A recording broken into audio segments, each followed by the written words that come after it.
se tu dovessi dirmi la percentuale di genio e di stratega di Battiato. Di Franco Battiato si è detto tutto, per molti un genio, per alcuni un mistico, per altri un artista che ha saputo vendersi bene. Ne parliamo con l'autore di questo libro, Fabio Zuffanti, che ci racconterà Battiato in una veste insolita. Ciao Fabio. Ciao Gianni. Benvenuto su Grazie. Venilicamente. Per chi non conoscesse questo signore a fianco a me, è il maggiore esperto di Battiato che abbiamo in Italia. Da poco è uscito in libreria il suo nuovo libro su Battiato, Sacre Sinfonie. Io ho avuto il piacere e l'onore di leggerlo in anteprima, grazie a Fabio e alla casa editrice. Ti voglio mettere subito a tuo agio chiedendoti: c'era bisogno di un altro libro su Battiato? Beh, sì e no, nel senso che io non volevo fare un libro in realtà, io volevo fare la sceneggiatura di un film. Ah, Ok? addirittura. Sì, perché qualche tempo fa parlai con un regista e ci dicemmo, anzi io dissi a lui, che bello che sarebbe fare una storia di Battiato, ma non il Battiato che tutti conoscono, quello che nasce in Sicilia, poi comincia ad appassionarsi di musica, va a Milano, poi la musica sperimentale, tutte queste cose, cioè il suo cammino verso il successo, che è stato un cammino impervio comunque, con tanti ostacoli, tante grosse crisi, di cui magari E lo racconti parleremo. bene nel libro, sì. E così è uscita questa. E quindi ho cominciato a scrivere come una sceneggiatura, quindi molto romanzata, di quelli che erano gli anni in Sicilia, eccetera, eccetera. Poi ci ho preso gusto, ho detto, ma perché non andare avanti e contemplare tutta la carriera? Del resto, i libri che ho fatto precedentemente forse erano per persone che, cioè, Battiato nerd, io li chiamo, sai, quelli che vogliono sapere tutti i dettagli sconosciuti. E lì credo di aver fatto un lavoro andando, anche perché i libri del passato non mi soddisfacevano, quindi sono andato a cercare tutti quei dettagli che non c'erano nei libri del passato. Secondo me erano sempre un po' mancanti di alcune cose, specialmente per quello che riguarda gli anni 70. Tutta la parte sperimentale che io adoro. Quindi ho detto, faccio un libro dove vado proprio a parlare con le persone che hanno suonato con lui, quelli che hanno fatto le copertine. Poi lui già stava male in quel periodo, quindi non era. Sì. Però ci eravamo mandati delle mail con lui e io avrei dovuto coinvolgerlo. Poi comunque l'altra caduta in casa e quindi è tutto. Senti Fabio, questo video probabilmente arriverà anche a persone che di Battiato conoscono poco o conoscono solo alcune leggende. Qual è secondo te il più grande mito che dobbiamo sfatare su Battiato? Mi fa molto piacere che molti che vedranno magari questo video non lo conoscano, perché questo libro è fatto apposta. Io sono contento proprio di parlare a queste persone per far capire che Battiato non è sempre stato il maestro, perché uno ha presente la cura, ha presente il Battiato mistico, ha presente il Battiato guaritore di anime. C'è stato e tutto, ma il cammino per arrivare a essere così, come dicevo prima, è stato veramente impervio, grosse crisi, arriva quasi a un certo punto sull'orlo del suicidio, cambiamenti di musica, cambiamenti di mentalità, ricerche su se stesso, cioè Battiato ha sofferto tanto per arrivare a essere poi quel Battiato. Ed è questa secondo me la cosa più interessante ed è la cosa che cerco di raccontare di più nel libro. C'è invece secondo te qualcosa che è stato sopravvalutato di Battiato? Diciamo che l'enorme successo di un brano come La cura forse è stato visto come un qualcosa di anche più alto che quello che è. Una canzone meravigliosa, chiaramente nessuno la discute, però poi tante persone hanno fatto loro La cura, come dire, l'ha scritta per me, sono io il protagonista, è diventata, si è un po' staccata da quello che era il suo autore e secondo me c'è stata una sorta di sopravvalutazione da questo punto di vista. Secondo te lui, quando la scriveva, aveva capito di stare per scrivere un pezzo immortale della canzone italiana e che andasse a toccare quelle corde che probabilmente a lui neanche interessavano? Guarda, c'è un piccolo aneddoto che racconto nel libro sul fatto che mentre lui era al pianoforte che stava strimpellando perché doveva comporre i pezzi dell'album L'Imboscata, in cui Proserba passa la cura, lui stava strimpellando questa canzone nuova e la donna delle pulizie era lì intorno che si muoveva e faceva le sue cose. E a un certo punto Battiato smette di suonare, si gira e la vede in lacrime. Cioè, ancora così, in questa versione veramente minimale che sarà stata, già toccava fortissimo delle corde, quindi primo lui si è reso conto. Poi lui evidentemente aveva molto da dire in questa canzone, specialmente riguardo al ricordo di sua madre, che era mancata da poco. Ci ha messo molto. E la storia più assurda che hai scoperto scrivendo questo libro su Battiato? Beh, quando ad esempio ha fatto il militare, tutte le gabole che ha dovuto inventare per sfuggire, cioè chiaramente un personaggio anarchico, che era anarchico già da giovane come Battiato, figurate un po' alle prese con la vita militare che allora era obbligatoria, quindi tutti i sotterfugi possibili e poi gli svenimenti che si autoprocurava per finire poi in convalescenza. Praticamente di militare ne ha fatto ben poco, però comunque c'è stato tanto da questo punto di vista. A proposito di miti da sfatare, vorrei sfatare con te un mito del Battiato superiore alle cose terrene. Mi riferisco alla sua svolta pop, che inizia nel 1979 con l'era del cinghiale bianco. Lui entra nell'ufficio del presidente, insomma, della EMI, si siede, ascolta un po' e dopo un po' chiede, anzi dice: ditemi cosa devo fare per avere successo e lo faccio. Quindi, insomma, Battiato non è, come dicevi te, solo il maestro, solo il mistico, solo il distaccato. Certo, sì, in quel momento particolare poi, cioè, anche appunto quando si parla di mistici, quando si parla di esseri superiori, come poi Battiato è diventato per molti, sembra che questi non mangino, sembra che non abbiano bisogno poi delle cose terrene. In realtà in quel momento particolare, gli anni tra il 77 e il 78, 79, Battiato stava morendo di fame, perché si era messo a fare una musica ancora più sperimentale di quella sperimentale che già faceva prima. E quindi aveva seguito la sua indole di sperimentatore, ma a livello monetario stava campando con praticamente la pensione della mamma. E quindi a un certo punto si è reso ben conto, anzitutto, che quella ricerca era finita, perché comunque è arrivato un disco come L'Egitto prima delle sabbie, che praticamente rasenta al silenzio, più di quello, oltre lì non si va.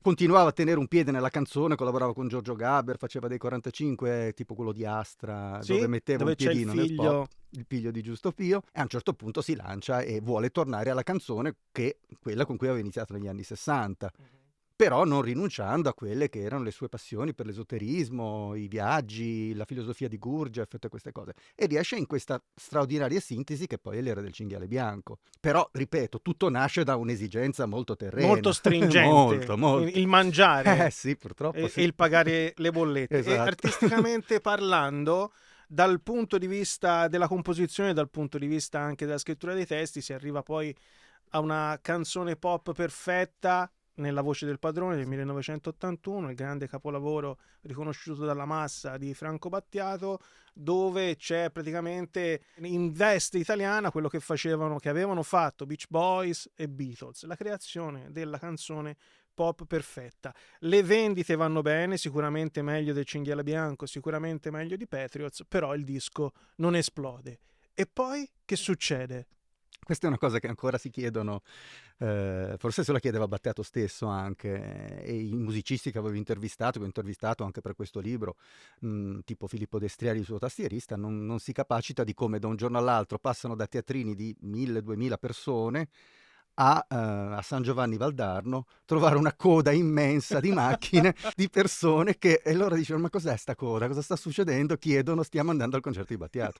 15.000 persone improvvisamente. Dal giorno alla notte, veramente, loro non hanno ancora capito come mai la voce del padrone esplode. Cioè tutti cominciano a cantare, centro di gravità permanente, cucurucucu, le radio cominciano a trasmettere, televisione, eccetera.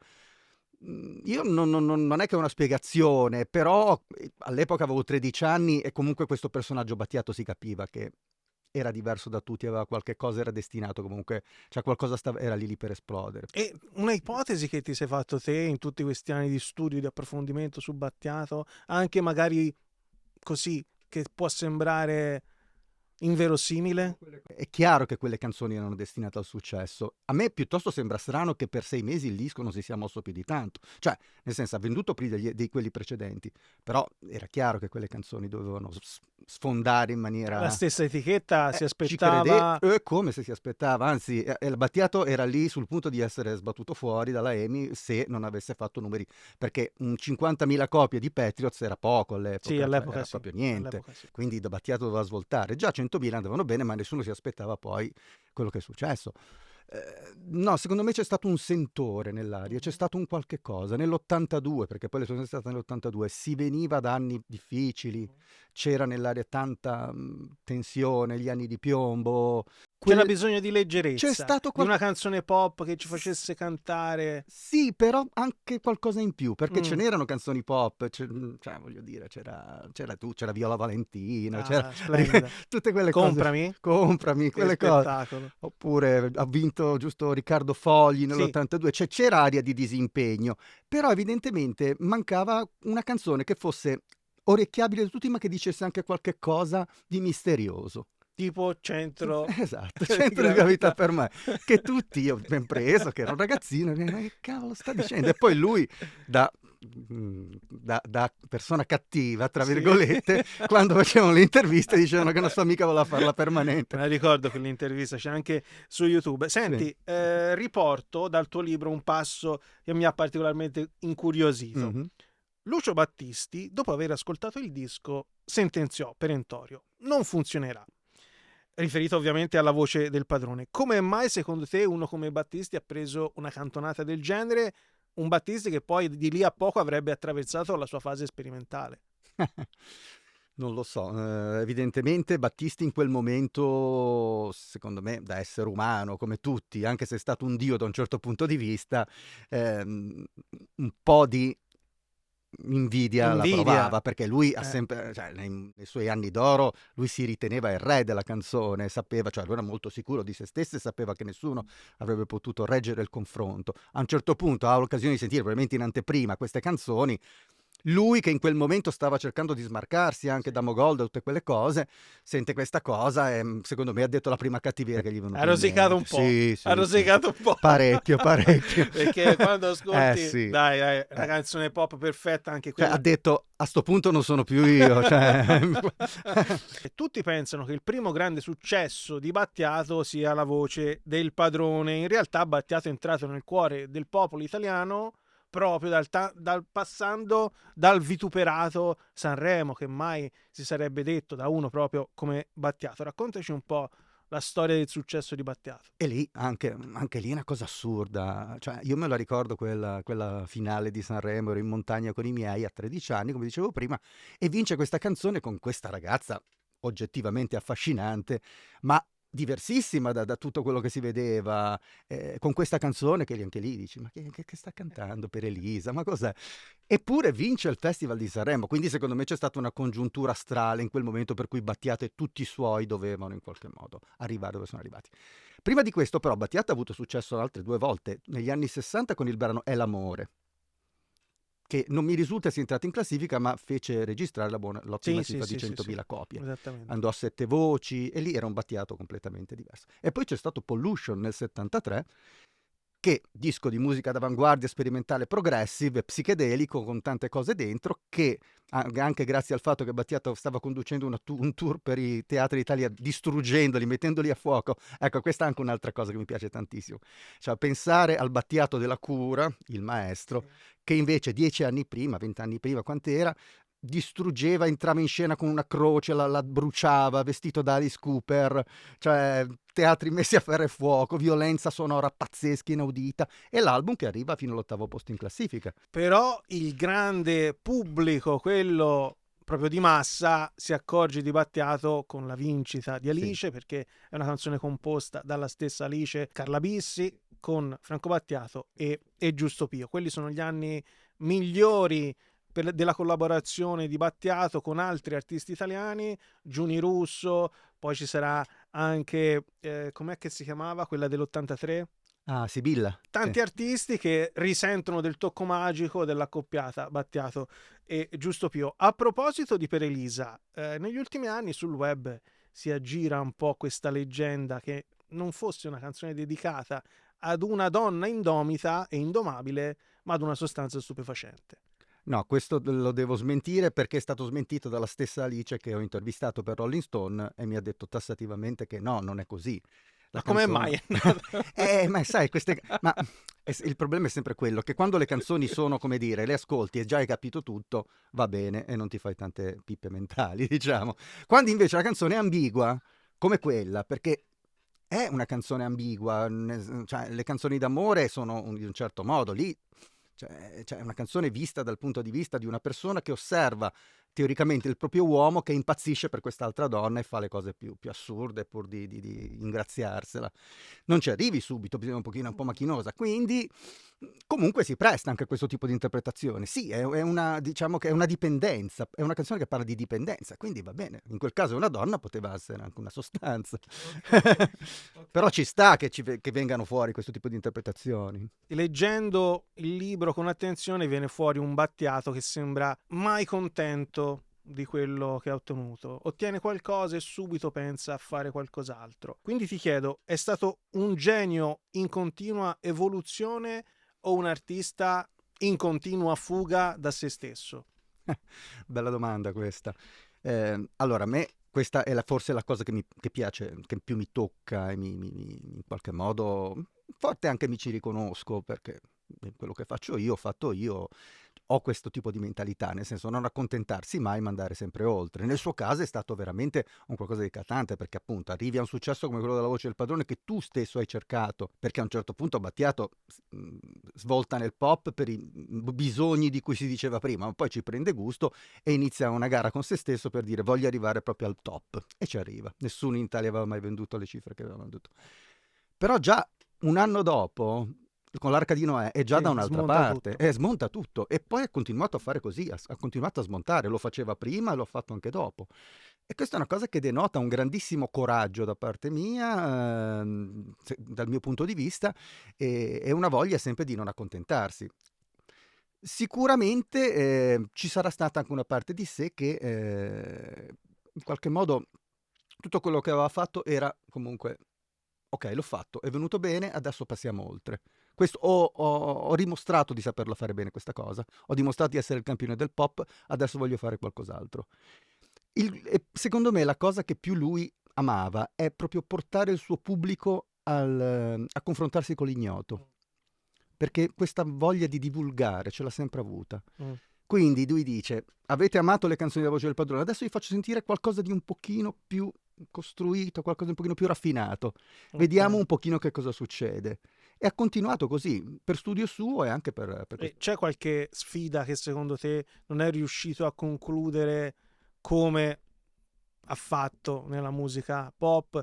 Penso, ad esempio, vabbè, non ti voglio mettere le parole in bocca, dimmi te, poi ti dico la mia. No, vabbè, quella più eclatante secondo me col cinema. Pensavo la stessa cosa. Perché anche lì, grande curiosità, quando uscì il primo film, Perduto Amor, che è comunque un ottimo film che ricorda appunto la sua infanzia e company, ma già poi musicante e niente come sembra, sono tentativi di mettere a livello di pellicola la sperimentazione che lui faceva negli anni 70, però solo in parte sono riusciti dal mio punto di vista. Del mio amico Fabio Cinti, che è un cantautore e ottimo interprete di Battiato, dice che a volte sono di una bruttezza talmente tale che diventano sublimi nella loro bruttezza, ma in realtà non sono così brutti, ma sicuramente hanno dei momenti, specialmente certi dialoghi da parte degli attori, che sono veramente... Si può dire che se non fossero stati firmati da Battiato non sarebbero mai usciti? È molto probabile. Però secondo me ci sarebbe stata un'evoluzione da quel punto di vista. C'era già pronta la sceneggiatura di Handel, questo film che avrebbe dovuto girare se avesse trovato i fondi. Ma lui era soddisfatto dei film che aveva fatto? Sembra di sì, da quello che... ha avuto sempre, ad un certo punto, grosse difficoltà a trovare fondi per farli. Devo dire. Ci credo. Franco, facci un album. Sì. Invece nella pittura, secondo me, è stato... Sì. Cioè, secondo me sì. Per quello che ci capisco io di arte figurativa. Senti, quali sono i personaggi chiave nella storia umana e professionale di Battiato? Citamene 3, i più importanti, dicendomi perché, secondo te. Io ho in testa qualcuno, poi vediamo se coincidono. Negli anni 70 Pino Massara, questo produttore che fondò la Bla Bla, etichetta indipendente che è al pari della Cramps, degli Area. E che Battiato ha fatto fallire. Battiato ha fatto fallire perché il povero Massara si aspettava altri dischi tipo Pollution, che è arrivato in classifica, invece no, lui si rompe le scatole già il giorno dopo, comincia a fare cose sempre più sperimentali e a un certo punto la Bla Bla fallisce.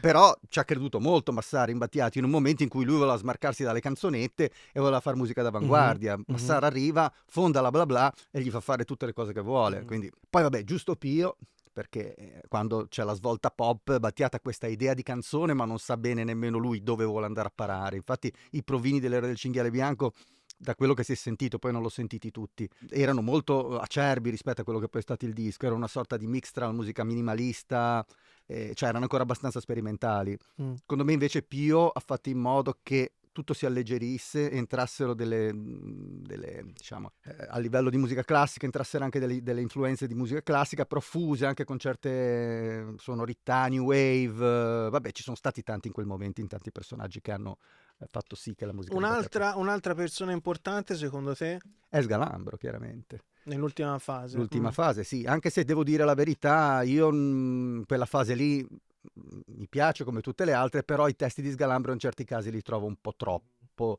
c'è un po' troppo intellettualismo. Sì, io preferisco i testi di Battiato, sinceramente. Sì, anche se c'è anche lì dell'ironia a modo suo, ma dell'ironia diversa. Sembra che Battiato stia fingendo di essere qualcun altro in quel momento, quando canta quelle parole. Ma secondo te ha preso sta fissa per Sgalambro? Cioè, da cosa gli è arrivata? Ma anche quella è stata una svolta del tipo, mi sono rotto le scatole, quello ho fatto, già fatto, poi è arrivato in un momento in cui Battiato stava insistendo particolarmente con i dischi mistici. L'ultimo è stato Caffè della Paix, in cui comunque arrivi a un certo punto a dire ok, lei già dette queste cose in come un cammello, in fisionomica, cioè oltre qua dove si va. Quindi era comunque uno stimolo per fare qualcos'altro. Poi sicuramente un uomo colto come era Sgalambro, un appassionato di cultura a largo raggio come Battiato, chiaramente ci si è buttato. Se ne devi scegliere solo uno tra questi tre? Forse Giusto Pio, perché comunque è stato un momento magico. Sono d'accordo. E a proposito di Giusto Pio, artista incredibile della nostra musica, purtroppo poco spesso ricordato, andrebbe riscoperto anche dal punto di vista proprio di autore di album. Secondo te come mai non è riuscito ad avere una piccola porzione del successo di Battiato? Cioè sull'onda lunga di Battiato i suoi album anche all'epoca non è che destarono particolarmente... Beh, ci fu Legione Straniera, che io mi ricordo che andò al Festival Bar addirittura, che era stranissimo vedere quest'uomo di più di 50 anni lì che, col violino a fare questa canzone strumentale, mentre tutti intorno Però è stato il picco. È stato il picco della commercialità quello e tutto. Poi secondo me anche Pio stesso ha capito che non era la sua strada, anche lui. Tra l'altro lui, grazie a Battiato, ha scoperto la sua indole di sperimentatore. E quindi si è buttato a fare dischi sempre meno commerciali, sempre più di studio, ma secondo me lui non aveva bisogno di dimostrare a nessuno che lui sarebbe stato un'ottima pop star, non aveva l'età giusta, non aveva tante cose, secondo me è giusto che sia andato così. C'è stato un momento in cui secondo te si è sentito veramente soddisfatto di quello che aveva fatto? Forse quando ha fatto La voce del padrone, sì. Prima di che il delirio venisse a galla, quando proprio il disco è uscito, lui ha capito di aver scritto delle canzoni pop perfette, cioè di averle registrate, di aver composte e averle registrate. Ne era consapevole, secondo me. Però non gli è piaciuto per nulla quello che è venuto dopo. Anzitutto una certa isteria da parte del pubblico, che lui non si sarebbe mai aspettato. Gente che lo inseguiva per strada e lo voleva spogliare. E una volta è anche successo che fuori da un autogrill gli hanno strappati i vestiti e lui è rimasto inorridito da questa cosa. E poi il fatto che comunque da quel momento tutti volevano La voce del padrone e avrebbero continuato a volerlo, perché comunque nei concerti cioè, gente chiedeva sempre a gran voce quelle canzoni, anche quando lui ha avuto quel periodo più mistico in cui aveva la barba e faceva le canzoni più serie che potesse, comunque tutti volevano Cucurucucù e Ma si può dire che Battiato sia stato un grande personaggio molto contraddittorio, nel senso lui certo. Negli anni 70 aborriva la musica pop, la canzone pop, il pubblico e poi fa l'album pop perfetto, cerca il pubblico, lo ama, lo ringrazia. Ma poi non lo vuole di nuovo. Ma poi non lo vuole. Non lo vuole, si mette a fare dischi mistici, però poi il pubblico lo segue lo stesso, allora lui cambia di nuovo, cerca Sgalambro. Infatti il primo disco che hanno fatto con Sgalambro, che è L'ombrello e la macchina a cucire, disco piuttosto ostico anche quello. Sì, Battiato è uno che cioè, non ti puoi fidare da questo punto di vista, tra virgolette, era uno che cambiava continuamente idee, non era mai, diciamo... Senti, te che l'hai studiato in ogni fase, approfondito in ogni fase, qualcosa è già emerso, però te lo voglio chiedere più esplicitamente, qual è il Battiato che senti più tuo? Quello che cercava il pop perfetto o quello che sperimentava come un pazzo senza preoccuparsi dell'esito con il pubblico? Beh, quello mi piace tanto quando diceva di odiare il pubblico. Quindi lo sperimentatore. Sì, che proprio se ne fregava, faceva esattamente anche rispetto al povero Pino Massara, dopo Pollution, se ne frega e cambia e fa dischi veramente di un ostico incredibile. Però devo dire una cosa, che quando io ho scoperto Battiato, e ripeto, 13 anni, esce La voce del padrone, rimango affascinato da queste canzoni, Non so se avrei continuato ad amarlo così tanto se non avessi scoperto che poi lo stesso Battiato 10 anni prima aveva fatto Fetus. Perché mi ricordo ancora il giorno in cui mio fratello è arrivato a casa con un amico gli aveva prestato Fetus e mi fa: guarda il Battiato che ami tanto, cosa faceva 10 anni fa. E mette su Fetus, non ci riuscivo a credere. Ecco, quello è stato veramente il punto di svolta in cui ho detto: questo è un genio assoluto. Poi vabbè, Battiato lo amo anche per altre cose, nel senso che Battiato mi ha praticamente salvato la vita in un momento molto difficile, ma questo ne parlerò in un libro che spero di pubblicare quanto prima. Senti, per dare voce anche ai più critici, questi critici dicono che dopo Gomma Lacca non ha fatto più dei dischi rilevanti, ecco, dal punto di vista artistico. Sei d'accordo con questa visione?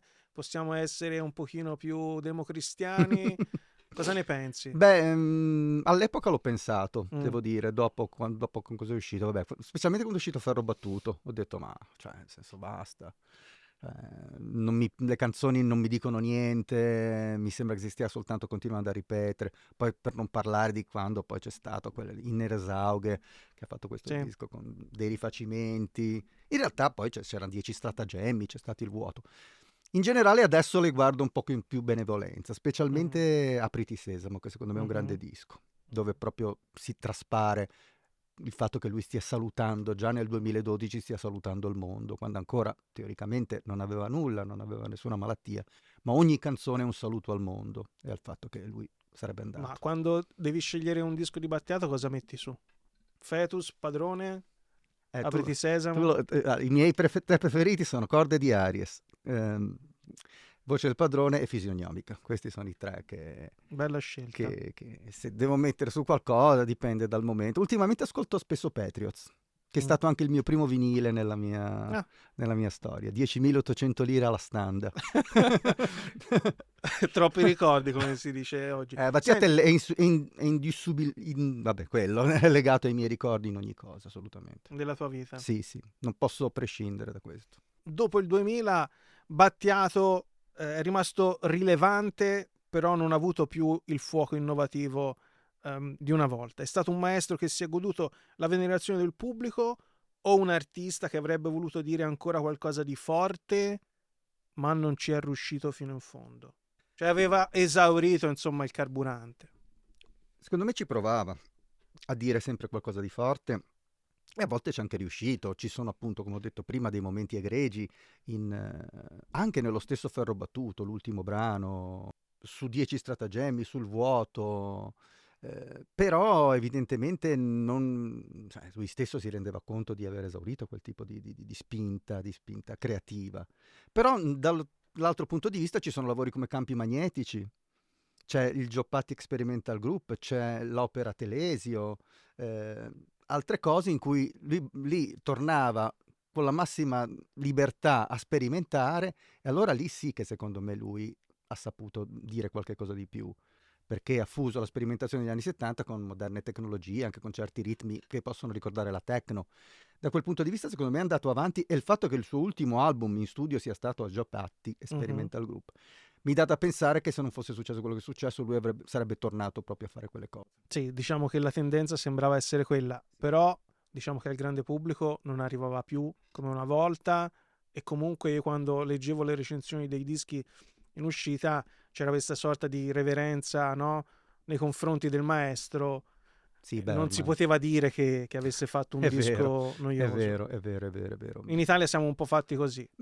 Senti, mi hai detto i tuoi album preferiti di Battiato, però dal punto di vista del critico, se dovessi identificare un solo disco per spiegare il vero Franco Battiato, quale sceglieresti? La Voce del Padrone. La Voce del Padrone. Sì, sarà una scelta scontata, però è quello, cioè sicuramente è un disco dove dentro non c'è cioè lì non è rappresentativo del Battiato sperimentale. Lo è dal punto di vista linguistico, perché sperimenta con i suoi giochi linguistici, sì, ma a livello musicale no. Però sicuramente è quella, la pietra miliare. È un esempio del Battiato più estremo? Tieni, ascolta questo. Il Battiato più estremo? C'è un bellissimo Battiato estremo, secondo me, che è L'Egitto prima delle sabbie. Un disco veramente difficile da ascoltare, però secondo me molto bello. Invece Jukebox, quello precedente, è ostico ma è pure brutto, secondo me. Nel senso, perché lì Battiato voleva fare vedere di essere diventato un bravo compositore di musica contemporanea. Lo stava diventando, ma comunque si era dimenticato un po' di comunicare col pubblico. E senti, se dovessi trovare un difetto al Battiato artista, quale sarebbe? Cosa secondo te lo ha limitato nella sua carriera, se qualcosa lo ha limitato? Un aspetto che magari ti è piaciuto meno in alcune fasi della sua... Ecco, forse avrei preferito che certe volte non cambiasse in maniera così radicale, che, come dire, un disco come Pollution, ad esempio, a me piace molto, poi sono un proggers, quindi quello è forse il suo disco più prog da un certo punto di vista. Magari un altro disco così non mi sarebbe dispiaciuto, per capire come sarebbe evoluto da quel punto di vista. Invece poi ha cambiato completamente. Ha fatto Sulle corde di Ares, che è veramente... Un altro gran bel disco. Però...